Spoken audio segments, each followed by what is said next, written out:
लोखंडी कोयते घेऊन दहशत माजवणाऱ्या गुन्हेगारांवर कारवाई. MIDC पोलीस स्टेशनची कामगिरी. चायना गेट वडगाव गुप्ता शिवारात 3 इसम हातात लोखंडी कोयते घेऊन फिरताना दिसले.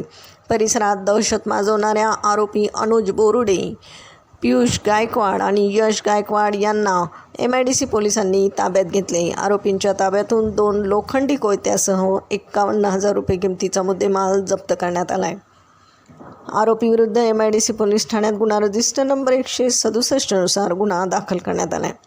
सध्याची कारवाई पोलीस अधीक्षक सोमनाथ घारगे, अप्पर पोलीस अधीक्षक वैभव कोलबर्मे, उपविभागीय पोलीस अधिकारी श्रीश वमने यांच्या मार्गदर्शनाखाली माणिक चौधरी, विनोद परदेशी, राकेश खेडकर, संदीप पवार, राजू सुद्री, सचिन अडबल आदींसह पथकाने केली आहे. प्रतिनिधीसह महाराष्ट्र जनता न्यूज, अहिल्यानगर. महाराष्ट्राचा बुलंद आवाज. क्षणोक्षणी अपडेट, सत्याचा निर्भीड शोध. राजकारण असो वा समाजकारण, शेती असो वा सामान्य माणसाचे प्रश्न, वा असो क्राईम रिपोर्ट, प्रत्येक बातमीचा अचूक वेध. ताज्या बातम्या आपल्यासाठी. पाहत रहा महाराष्ट्र जनता न्यूज.